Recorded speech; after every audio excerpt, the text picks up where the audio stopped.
मैं थक गया हूं रिपोर्टिंग करते करते इन अधिकारियों की पोल पट्टी खोलते खोलते, लेकिन न तो कोई जनप्रतिनिधि सुनने को तैयार है, न ही शासन प्रशासन इस ओर ध्यान देता है। ये भ्रष्ट हो चुके हैं, भ्रष्टाचार पहाड़ का रूप ले चुका है। कोई भी इससे टकराएगा तो अपना सर फोड़ने जैसा है। लेकिन हम चेता देना चाहते हैं कि आरटीआई के माध्यम से बहुत जल्दी बहुत ऐसे खुलासे होंगे कि विभागों की नींद हराम होनी शुरू हो जाएगी। 18 सितंबर की रात से संदिग्ध परिस्थितियों में लापता हुए पत्रकार राजीव प्रताप का शव उत्तरकाशी के जोशियाड़ा बैराज में मिला है। 10 दिनों तक लगातार खोजबीन करने के बाद एसडीआरएफ और एनडीआरएफ की टीम को राजीव का शव बैराज के पास से मिला है।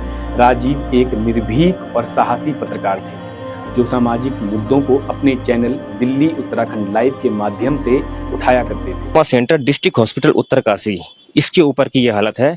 यहाँ के सारे डॉक्टर्स से मैं क्या बोलूं, लेकिन यहाँ के जो सीएमएस हो गए, सीएमओ हो गए, ये कभी राउंड पे नहीं आते हैं। कभी इस छत के ऊपर ही आते भी होंगे क्या? आपके बारे में दबंगे ज्यादा दिखाते हैं। आप कभी आपका पाला शायद दबंगों से पड़ा नहीं है। जब से आपको पाला दबंगों से पड़ेगा तो दबंगे सारी निकल जाएगी। उनकी इसी निर्भीक और साहसी पत्रकारिता के चलते ही उन्हें जान से मारने तक की धमकियां भी मिल रही थी। दरअसल उनकी गर्भवती पत्नी ने बताया कि उत्तरकाशी जिला अस्पताल और उत्तरकाशी के कोटियाल गांव में प्राथमिक विद्यालय की खबर दिखाने के बाद से ही राजीव प्रताप को जान से मारने की धमकियां मिल रही थी और इसी के आधार पर परिजन साजिश का अंदेशा लगा रहे हैं। हालांकि शव मिलने के बाद अब पोस्टमार्टम रिपोर्ट के आधार पर ही बताया जा सकता है कि आखिर राजीव की मौत कैसे हुई है। वहीं राजीव की मौत की खबर के बाद से ही प्रदेश में और पत्रकारिता जगत में शोक की लहर है। मुख्यमंत्री पुष्कर सिंह धामी ने पत्रकार राजीव प्रताप के निधन पर शोक जताया है। उन्होंने परिजनों के प्रति संवेदनाएं प्रकट करते हुए ईश्वर से दिवंगत आत्मा की शांति की प्रार्थना की है। वहीं मुख्यमंत्री ने इस पूरी घटना की गहन और निष्पक्ष जांच करने के निर्देश भी दिए हैं। वहीं सूचना महानिदेशक बंशीधर तिवारी ने भी राजीव प्रताप के निधन पर गहरा शोक व्यक्त किया है और परिजनों के प्रति संवेदनाएं प्रकट की है।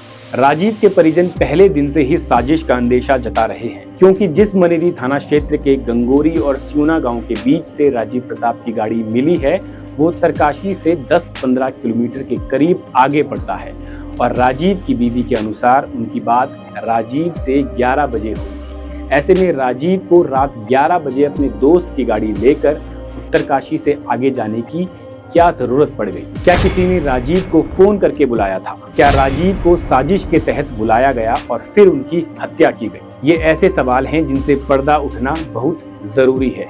वहीं जो लोग राजीव प्रताप को धमकियां दे रहे थे, आखिर वो लोग कौन थे? धमकी वाले एंगल की विशेष रूप से जांच की जानी चाहिए, क्योंकि पत्नी के मुताबिक राजीव प्रताप पर खबर डिलीट करने का दबाव बनाया जा रहा था। ऐसे में आखिर वो कौन लोग थे जो खबर डिलीट करवाना चाहते थे? कई तरह के सवाल राजीव प्रताप के परिवार के मन में उठ रहे हैं और इन सभी सवालों से खुलासा जल्द से जल्द होना चाहिए। राजीव को न्याय दिलाने की मांग सोशल मीडिया पर भी उठने लगी है। वहीं 10 दिनों से राजीव के सकुशल लौटने की प्रार्थना कर रहा उनका परिवार उनकी मौत की खबर से पूरी तरह टूट चुका है। माँ बाप, भाई बहन और गर्भवती पत्नी का रो रो कर बुरा हाल है। राजीव की शादी को अभी 1 साल भी पूरा नहीं हुआ था। एक हंसता खेलता परिवार इतनी जल्दी उजड़ गया। क्या इसके पीछे किसी की साजिश है? इस सवाल का जवाब तो पोस्टमार्टम रिपोर्ट और पुलिस की जांच पूरी होने के बाद ही पता चल पाएगा। लेकिन राजीव के जाने से पत्रकारिता जगत को हानि जरूर पहुंची।